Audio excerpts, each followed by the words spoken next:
Sai? Good evening. Yeah, good evening. Good evening, everyone.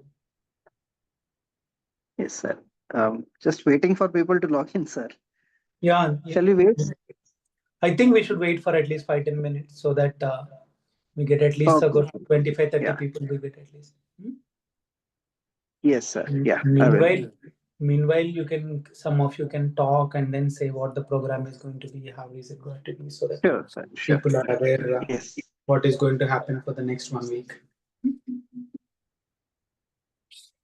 Sure, sir. Okay. So I think good evening all. And as a part of the PEDICON workshop, we have the series of online lectures starting from today. This series of talks will be scheduled so that you on a relaxed weekend you can attend, and on the day of the workshop we have a hands-on workshop. So today, Srinivas sir will be talking on the very important and the core fundamental concept of the bedside pathophysiology of the oxygenation and ventilation, which is the pillar of understanding all the aspects of the respiratory support management. And this will be followed by tomorrow, again from morning 10 o'clock, we have three talks. And then the next Saturday, followed by Sunday, we have the remaining talks. With the consent of the speakers, the talks will be recorded, but still, I would request all of you to actively participate, interact, and kind of understand the core fundamentals so that we have one more opportunity to interact on the hands on day of the workshop to understand these concepts well. I'm sure the some of us would have already been initiated to ventilation can refine our skills with this series of talks. We would wait for some more time for all of us to join.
Good evening, all. We have close to 20 participants. We'll wait for another few minutes on this very important topic by Srinivas sir.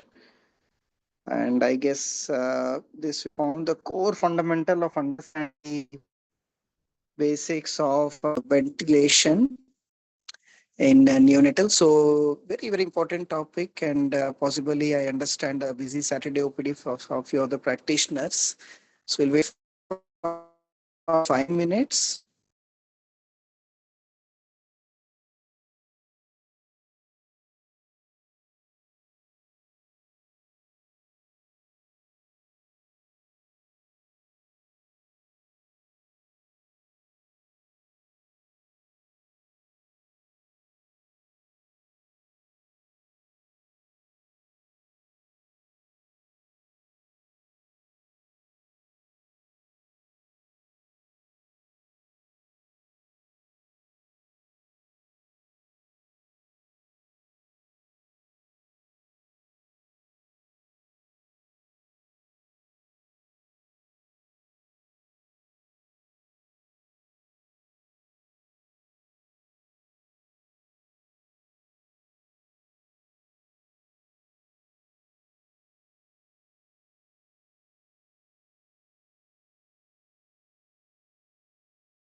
We have 25 people. Should we start? I think yes, sir. It's close to 8:10, sir. Hmm.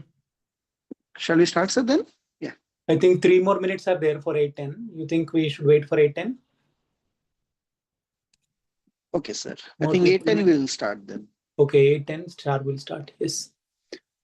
Sure, sure. Sir. Can you hear me clearly?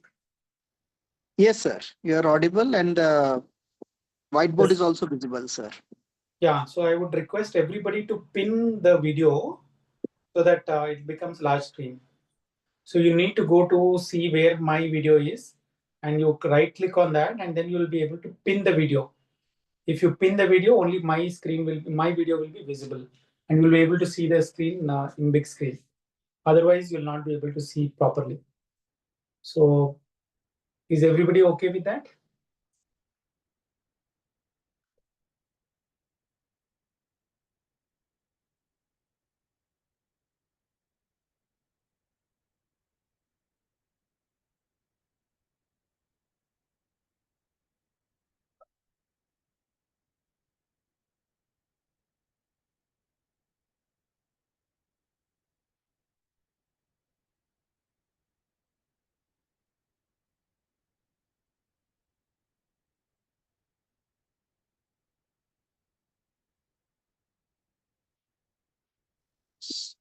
I think with 1 minute to go, once again, good evening to all. I formally welcome you all to this series of the talks as a part of the PEDICON neonatal ventilation workshop. Today, the very important core fundamental topic on oxygenation, ventilation, respiratory mechanics by Srinivas sir. I'm sure he needs no introduction, but for those who are new to this field, Dr. Srinivas sir is the Chief Neonatologist and Director at Paramitha Children's Hospital. And sir has been the authority in the neonatal ventilation, CPAP, and possibly the volume of work which he has done, we all know. He is one of the few speakers who can simplify the topic and make us understand this very core important topic in a very easy way. So with that brief introduction, I would invite sir to start the talk. Yes, sir. Yeah, thank you, Sai, and welcome everybody. This is a beginning talk. This talk will more on science of ventilation, and this is a talk which all of us need to understand to ventilate babies properly. So this is divided into three headings: mechanics, oxygenation, and ventilation.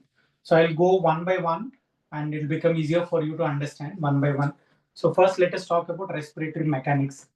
For this, you need to understand, when you say mechanics, we need to understand compliance, resistance, and time constant. If you understand these three principles, then mechanics is very easily understood. So what is compliance? So compliance, all of you know that if I'm compliant means I'm flexible, I'm changeable easily. So compliance key opposite is stiffness. Stiffness means it is difficult to open, it's difficult to expand. Compliant means it's easy to expand. So literal term is compliant means it is easy to swell, it is easy to open up. Stiff is the opposite of compliance, which is difficult to open up. So which means that the volume change you get per pressure change. So for 1 centimeter change in pressure, how much volume change you're getting? That is compliance. Suppose we have a tidal volume of 15 ml and we have a pressure we are giving 15 centimeter PAP and 5 centimeter of PE. So your compliance is 15 by 10, which is equal to 1.5 ml per centimeter of water. So compliance is the ability to open up a lung with pressure. The larger the compliance, with smaller pressure, you'll get more volume, and lesser compliance, you'll get lower volume with higher pressure.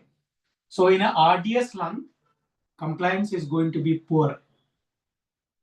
Whereas in MAS lung, compliance is going to be good or excess. In a normal lung, compliance is going to be normal. RDS is a stiff lung, so your compliance is poor. In MAS, compliance is easy, so lung expansion is easy. And in the normal lung, compliance is normal. So why do we have to know about this term? Because a very important principle called dynamic compliance of the lung. Suppose you have on the x-axis the FRC, and on the y-axis you have compliance. So if you draw a curve, the lung compliance is going to be something like this. When the FRC is low, so you see that the compliance is not much. But if the FRC is medium, the compliance is good. With a small change in pressure, sorry, you see here on the x-axis, you have the pressure change, and on the y-axis, you have the volume change. So with significant change in pressure, the volume change is minimal. But a little change in pressure, you're getting significant change in the volume. And at the end of the curve, you see that significant change in pressure has not resulted in much change in the volume. So this is called the dynamic compliance of the lung.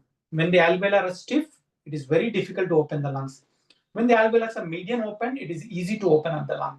And when the alveoli are fully open, and it becomes very difficult to open the lung further. So how is this useful?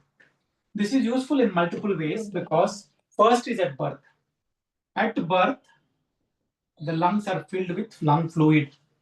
So lung fluid, as the lung fluid disappears, the lungs tend to collapse. There is no surfactant. If surfactant is available, lungs will remain there. So if surfactant is not there, lungs collapse. So it becomes stiff. If surfactant is there, lungs will remain like that. And it becomes easy to open up. The other way to understand is, ask a child to open up a balloon. If you ask him to open up the balloon from the beginning, it becomes very tough for him to open up. As an adult, you open up the balloon a little bit and give it to the child will be able to blow it further very easily. So if you open up the lungs a little bit, then it is easier to, with a small change in pressure, you can get a better volume. But when the lungs are small, when the lungs are big, it becomes very difficult to open the lungs with. So you need more pressure to open the lungs at this point and at this point. At the middle point, you will get the best compliance. So what you have to understand is you have to keep your PEEP, that is the FRC. You need to keep your PEEP, peak end expression pressure, in such a way that the lungs remain open a little bit, so that it becomes easier to expand the lung further. So you need to increase the PEEP to a level where the FRC is optimal, where lung expansion will become easier.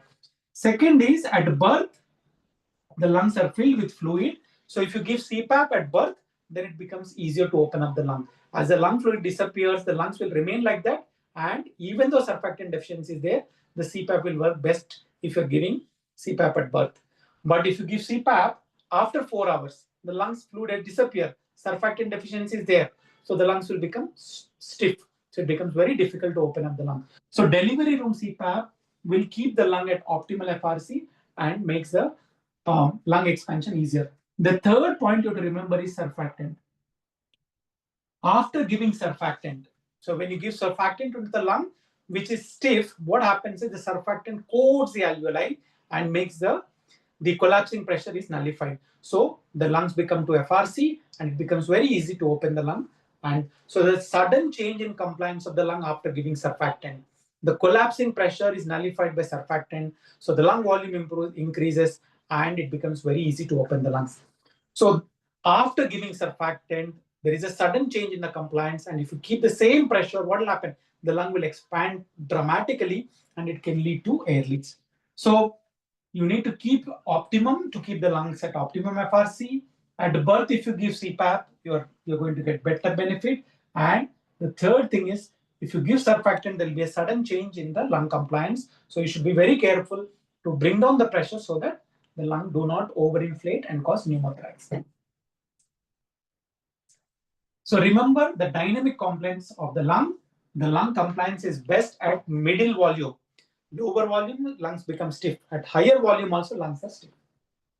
So second point is to know about the resistance. Resistance is nothing but friction. So what is happening here is you're blowing the air from an endotracheal tube into the lungs in ventilation. So the pressure required to flow 1 liter of gas from the tip of the endotracheal tube into the lungs is called resistance. So the pressure required to drive 1 liter of gas in this tube per minute is called resistance. So if there is more friction, you will need more pressure to drive 1 liter of gas. If it is less friction, you will require less pressure to drive 1 liter of gas into the lungs per minute. So which is friction is nothing but the driving pressure delta P divided by flow. Divided by flow. So this is like I'm giving a pressure of say 15 centimeter and I'm giving a PEEP of 5 and I want to drive. So nothing but volume flow is nothing but minute volume. Minute volume is tidal volume into respiratory rate. So per 1 minute, how much volume is going into the lung? Suppose we take a 3 kg baby.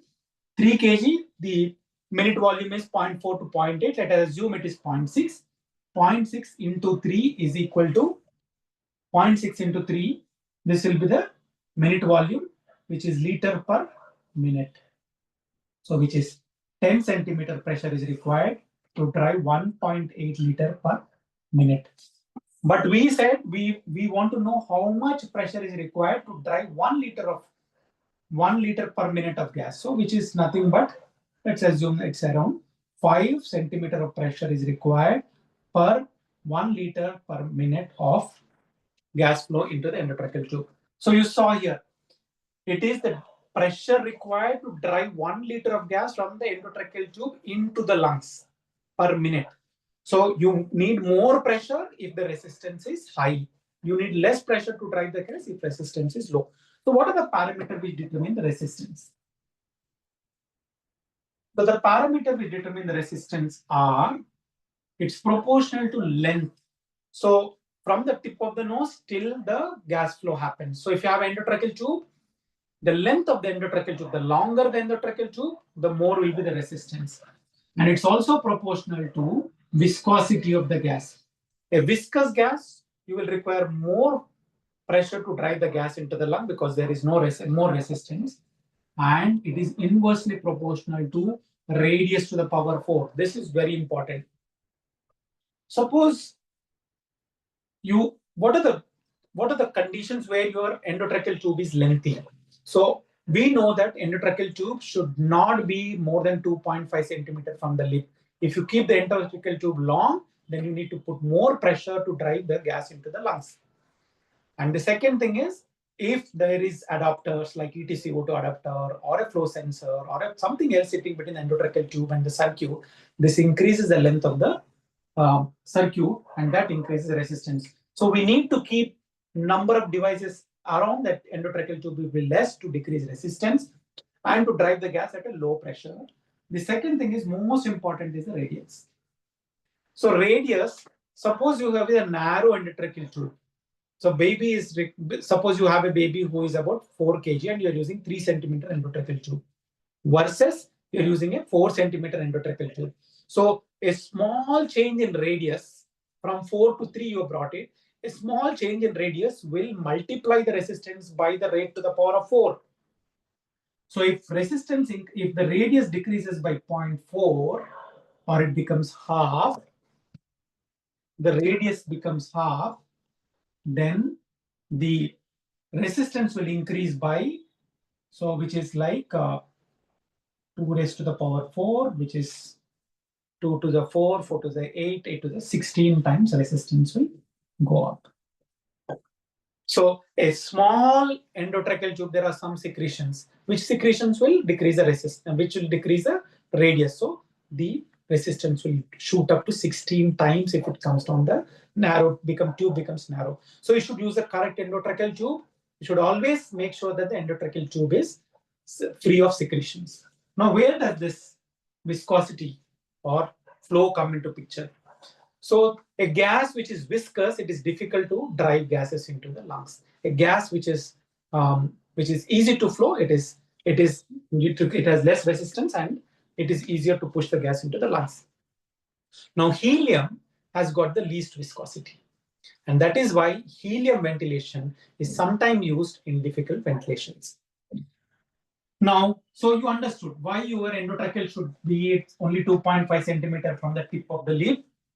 Why you should use the correct size of endo. You should use endotracheal tube, which is ideally suited for the baby. It should snugly fit the glottis, not extend the glottis too much, not loosely fit the glottis. There should not be leak. There should not be much leak around the endotracheal tube. And always ensure that there are no secretions in the endotracheal tube. Now come to the third point. The other important thing is resistance is inspiratory resistance and expiratory resistance. Inspiratory and expiratory. So when the lung is expanding, it will also expand the airways. So when the airways are expanding, your resistance will fall down. During expiration, the airways, the lung collapses and the airways also collapse. So that is why your expiratory resistance is always higher than the inspiratory resistance. The airways are always narrower during expiration compared to during inspiration. That small change in radius which happens during expiration will cause a significant change in resistance. And I'll tell you why you have to know this when we time constant. So the third component you have to understand is a time constant. Time constant is very simple to understand. It is a time required for the gas to go from the tip of the endotracheal tube to the tip of the lung. So it will take more time if you have lengthy endotracheal tube. It will take more time to reach from the tip to the lung tip. Suppose you have a lung which is collapsed, like RDS lung. From the endotracheal tube, it can reach the tip of the lung very fast. But you have a MAS lung which are distended. So from the tip of the endotracheal tube to reach the distance of the lung, then you take more time.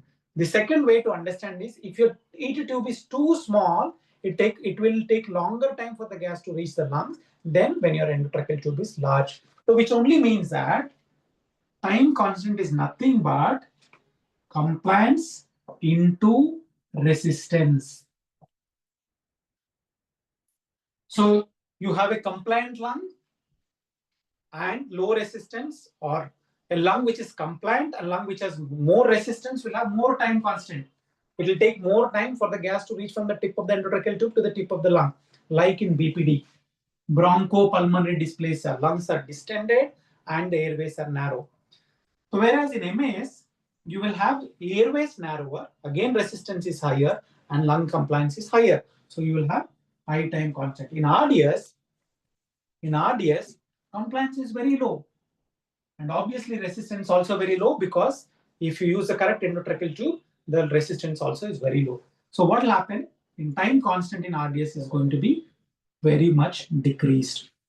So it is said that you will require at least 3 to 5 time constant to fill the lungs. And you'll require at least 3 to 5 time constant to empty the lungs. So you will require more time constant during emptying or during filling. Because time constant is compliance and resistance. Compliance is same. So you know that resistance increases during expiration.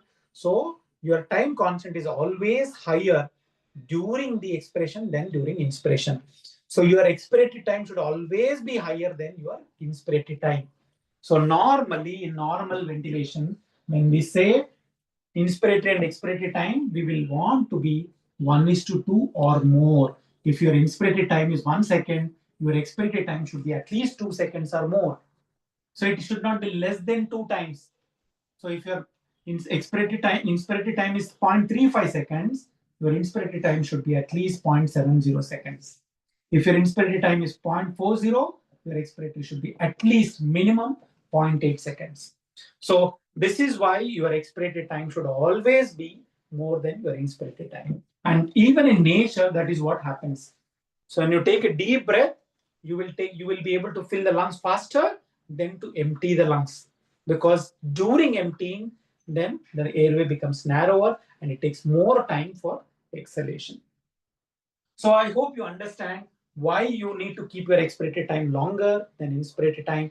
And obviously, in a condition like BPD, you will keep your inspiratory time and expiratory time also longer.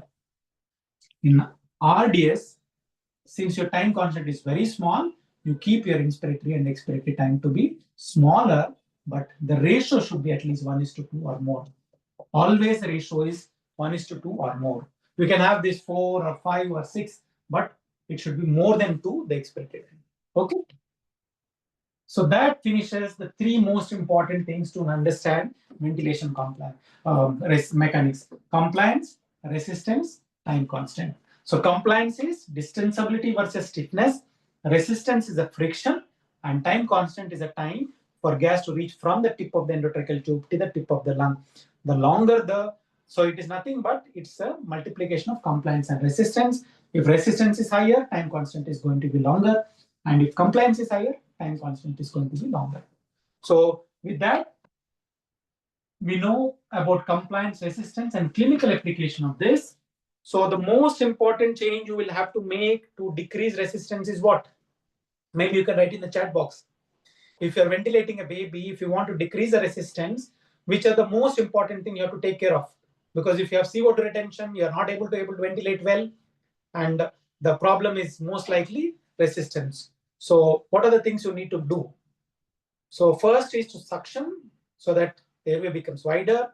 Ensure that the endotracheal tube is snugly fitting the endotracheal tube. There are no leaks around the endotracheal tube. And lastly, decrease the length of the endotracheal tube. So these are the methods to decrease resistance and to drive the gas better into the lungs. So compliance-wise, always ensure that the PEEP is adequate to keep the lung at FRC, because at FRC, the lung compliance is the best. So the lung will distend better with a low pressure at the optimal FRC.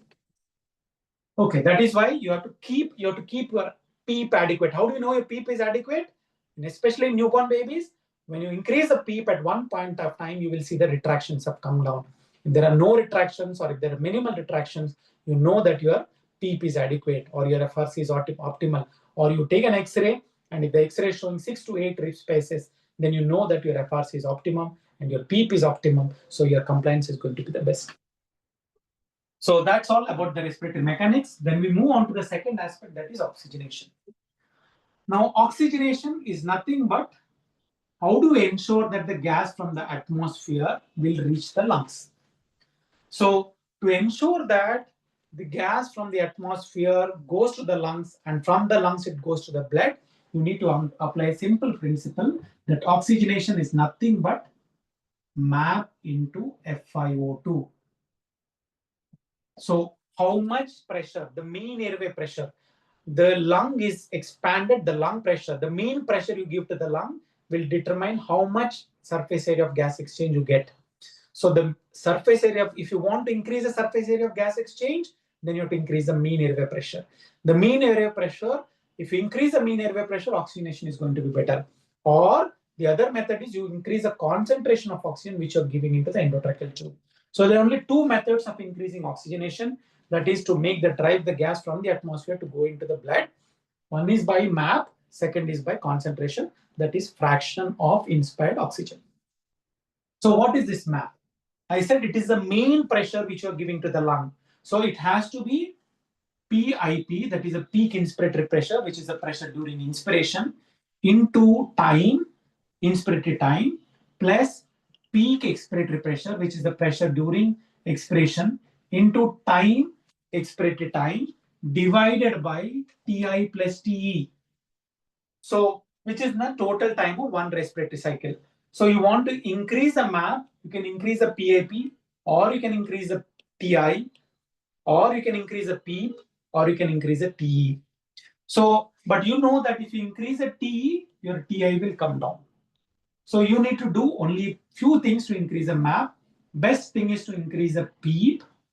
Second best thing is to increase the PIP. Okay. So first best thing is to increase the PEEP. Second best thing is to increase the PIP. And the third thing which is worth is to increase the FiO2. So you have three methods of increasing the oxygenation. One is by increasing PEEP, second is by increasing the PAP, and third is by increasing the concentration of oxygen. Now, the other method of understanding mean airway pressure is, if you draw the pressure time graph, so in each respiratory cycle, there is a PEEP, that is a pressure during expiration. Then you have a pressure during inspiration. Then you have a pressure which you give during expiration. So let's say that,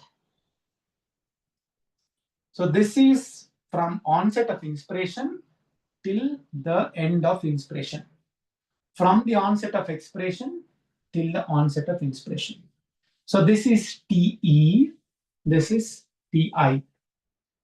So the area under this curve,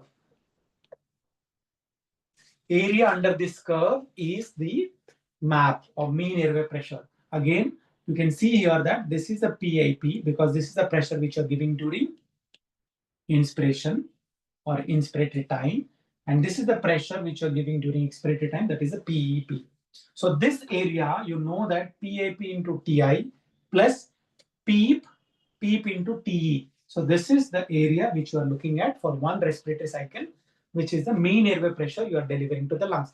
The larger pressure you're giving, the more the surface area of exchange, the more gas will go from the lung to the blood. So better will be the oxygenation. So if you want to, and again you see here that there is some curve like this. So the PIP, from PEEP to PIP, it doesn't rise rapidly like that, but it gradually increases to PIP. Suppose you increase this like this.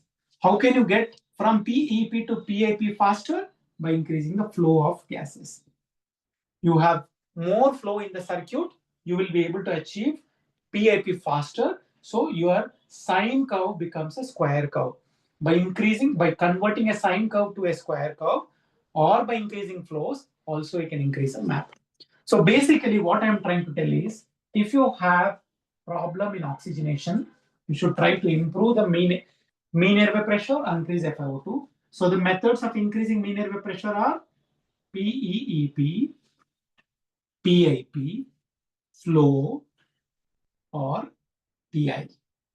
So these are the methods by which you can increase the mean airway pressure or surface area of gas exchange. And last is FiO2. Among all these three, clinically, we will mostly use only three parameters. That is PEEP, PAP, and FiO2. So if you have a baby who is not oxygenating well, and if you think that you need to improve the quantity of oxygen coming from airway, from the atmosphere to the lung, till to the blood, what you can do is, you can increase the PEEP, then increase the PAP, and then you increase the FiO2. Now, when will you increase PEEP, when will you increase PAP, and when will you increase FiO2? If the baby is having retractions, you keep increasing the PEEP. So if SpO2 is low, that is oxygenation is low, and if the baby has retractions, you increase the PEEP. If there are no retractions, chest rise is not good. So for every breath, you should ensure that there is a chest rise, and chest rise is equivalent to PAP.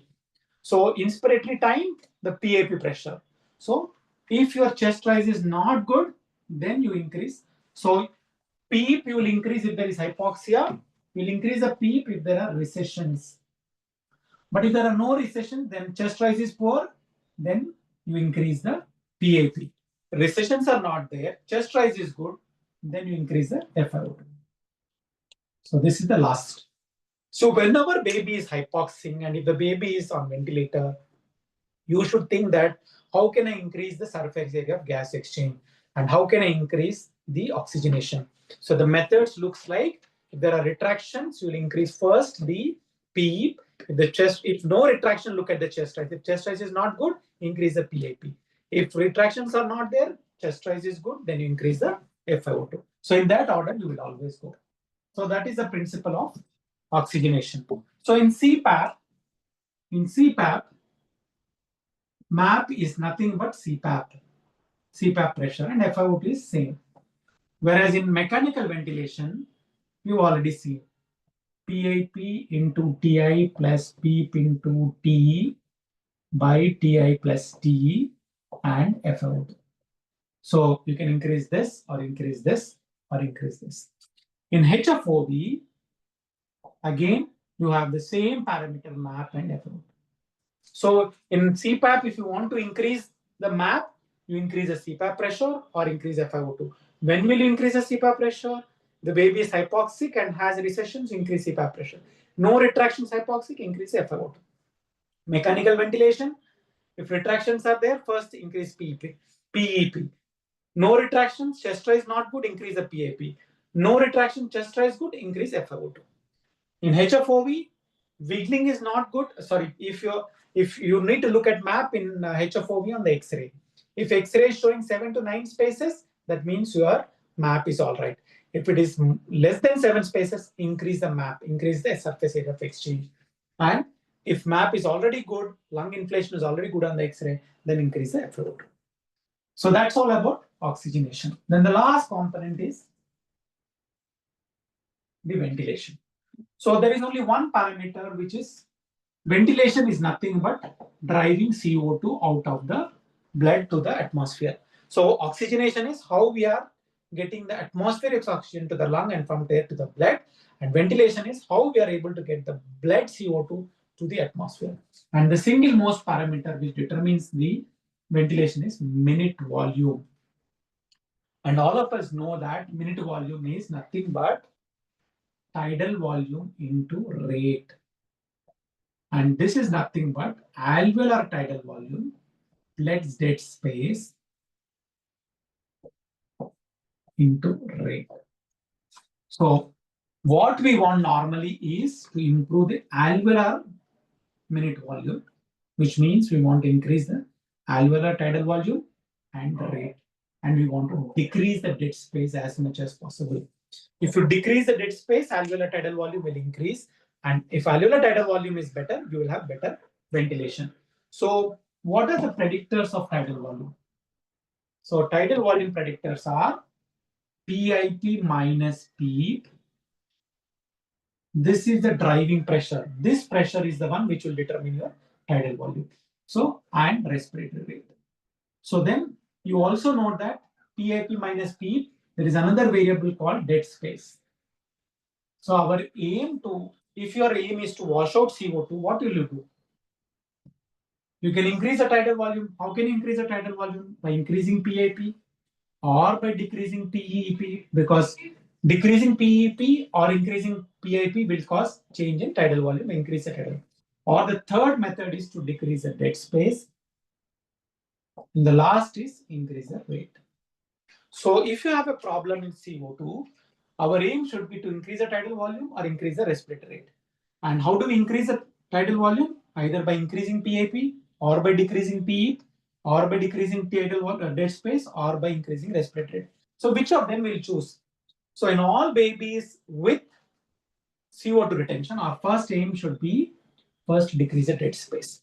So again here, if there are some adapters in endotracheal tube, if the length of the endotracheal tube is longer, if you're using a smaller endotracheal tube, first increase the size, cut the length, avoid the adapters. So first is decrease the dead space. Next thing is, if you can come down on the PEEP, you should be able to come down. How do you know that you should be come down on the PEEP? You go and look at the baby from the side.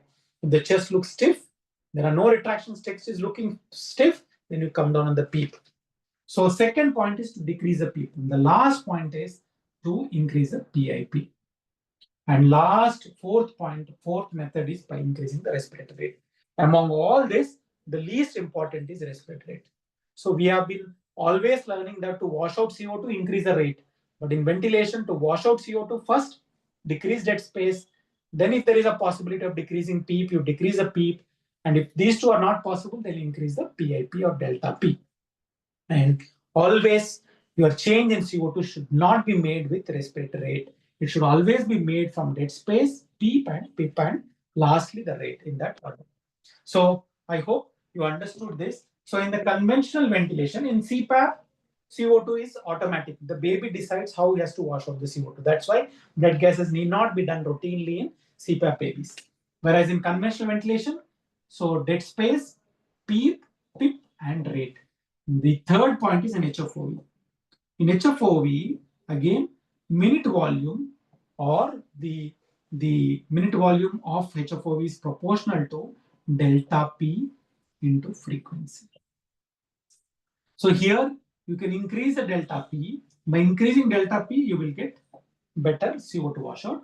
But unlike conventional ventilation, where by increasing the rate, you get a fall in CO2. But here you need to decrease the frequency for getting better CO2s or decrease in CO2s. So this is the only thing we should need to remember, that in HFOV, you need to decrease the rate to decrease the CO2, unlike conventional ventilation. So, but more important is increasing the delta P or the wriggling, the frequency, the amplitude or delta P. So the amplitude is what you should be looking at when you're giving conventional ventilation. Amplitude is the one which will determine your washout or the tidal volume or the CO2 washout. So that's all. So minute ventilation, you have to think of minute volume. Minute volume is tidal volume and respiratory rate. In this, you have to think of alveolar tidal volume. You can increase alveolar tidal volume by decreasing the dead space, and you can increase alveolar tidal volume by increasing PAP or decreasing PEEP or by increasing the rates. So in the order of preference, we always decrease tidal dead space, then PEEP, then PAP we increase, and lastly we increase the rate for washing out CO2. And you do the reverse whenever there is CO2 washout. So I hope you understood all the three concepts well: respiratory mechanics, compliance, resistance, time constant, then oxygenation, and then lastly ventilation. So before I end, I want you to give simple answers. Compliance. So if you want to bring the lung to optimal compliance, which of these parameters is going to help you? PEEP, PIP, surfactant. So which of these is going to? You can write in the chat box. The best method to decrease resistance is, best method is increasing size of endotracheal tube or decreasing length, or by using by increasing flow of gases. Next, compliance, time constant. So you can write why expiratory time should be always more than the inspiratory time. Okay. So fourth, what is a prime driver of oxygenation and ventilation? And what is the single most important point will determine which is the driver of ventilation or CO2. What is the most important drive? So with that, I'll conclude. I'll take questions from all of you. Maybe you can ask questions after writing these answers.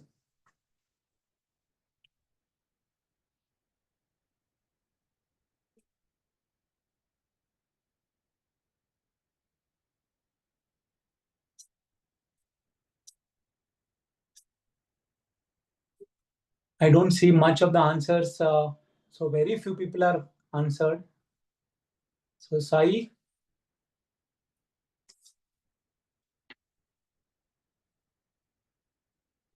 Sai, we have only 40 people here. Yes, sir. Okay. How many have registered?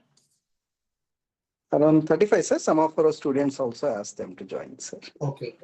Yeah. So I think for the first compliance, the best method to improve the compliance is to optimize speed to get to that optimal FRC. These two other methods, but best is speed. Resistance you want to increase, improve the resistance. Best method is to increase the endotracheal tube if it's possible. Time constant always higher expiratory because the airways are narrower during expiration than during inspiration. Oxygenation, the prime driver are mean airway pressure and FiO2. Minute volume is the prime driver of CO2 washout. Okay. So we can take questions if there are any.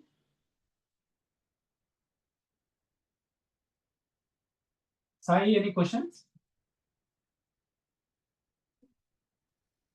No, sir. So far, no queries.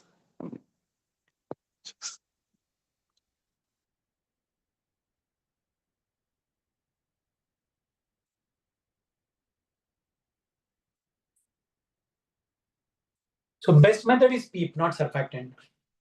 I would always prefer CPAP or PEEP to improve the surface, to improve the FRC, bring the FRC to the optimum, even before thinking of surfactant. Surfactant also will help, but the best is CPAP.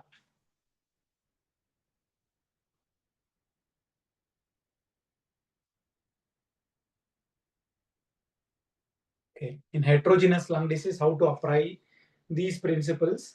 So obviously, always lungs are going to be heterogeneous. There will be a combination of this, but clinical evaluation will help you. If there are retractions, you know that your compliance is poor. So increase the PEP till you get a decreasing retraction. So do get the lung to optimal FRC. If the chest rise is not good, then you increase the PAP, and that means you are requiring your resistance is higher, so you are requiring slightly higher delta P resistance or pressure. So clinically, you can make out actually whether you are able to get over the resistance or where you are improving the compliance or not. So because what compliance you get is a combination of things. So it is a combination of all alveoli, all the lung together.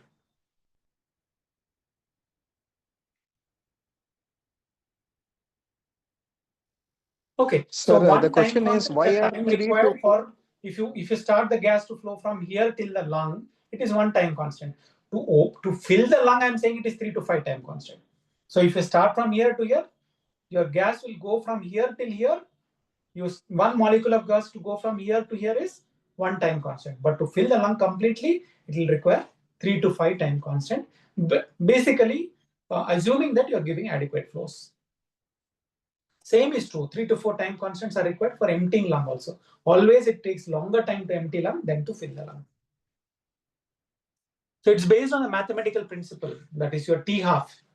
So you require 3 to 5 T halves to get to 99% of your volume or your whatever data you are getting to. 3 to 5 T halves you get at 95% and above. So it's almost like T half when you're talking about the time constants. I hope you understood.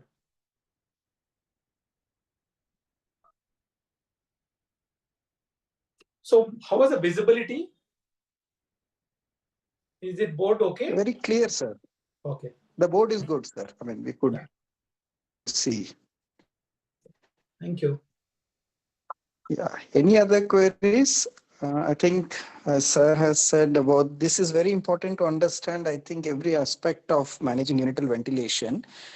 And as we carry forward the disease-specific ventilation, the settings, so I think it forms a cornerstone to understand about the compliance, resistance, and the concept of time constant, which sir has simplified for us to understand and apply bedside. Any queries at this point of time, please feel free to ask. We can take it up in now only. There is a question, sir. How early should we extubate after giving surfactant during insuture? So I think none of them is specific, or you can have one number for all the babies. It all depends upon how much surfactant has improved the lung. So for some babies, immediately after surfactant, the compliance dramatically improves, especially if it's RDS.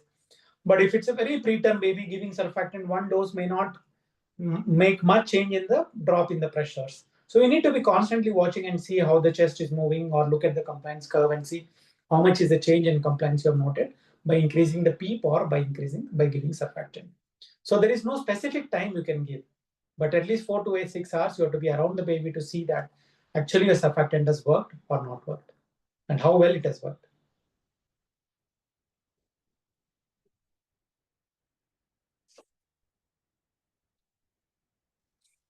So there is always this C dynamic versus C static, sir. Any your thoughts on that, sir? What machine shows and what compliance dynamic and compliance static are when suppose you're taking the lung away. So lung is not alone, isn't it? If you take the lung away and then start inflating the lung, then you get static compliance. But when the lung is in the thorax, there is some compliance of the chest wall and there is some compliance of the thorax. So combination of this is dynamic compliance. So when you take the lung alone, without the chest and without other diaphragm and other features, it is static compliance. And when you add diaphragm, when you add the chest wall, it becomes dynamic compliance of the lung.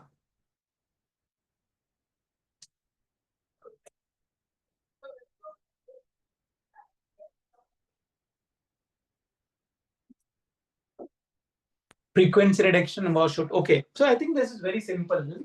In HFOV, what happens is amplitude and frequency are the determinants of CO2, or you can say determinants of minute volume. Now, what happens is in HFOV, when you decrease the frequency, your tidal volume increases. So if your waveforms are like this, and the frequency is say 10 hertz, I brought it to 8 hertz, then what happens is automatically this goes up like this. So your tidal volume has gone up, and when you're decreasing the frequency. So that is why you are able to get better CO2 washout by decreasing frequencies. So when you increase the frequency, then you will see that the tidal volumes are come down. So increasing frequency, so decreasing frequency increases tidal volume, and hence you got a washout and CO2 are better minute volume. Frequency and tidal volume are inversely related in HFOV. That's why they're related to one another in HFOV. That's why you get a change in frequency and you get a change in volumes. Is that okay?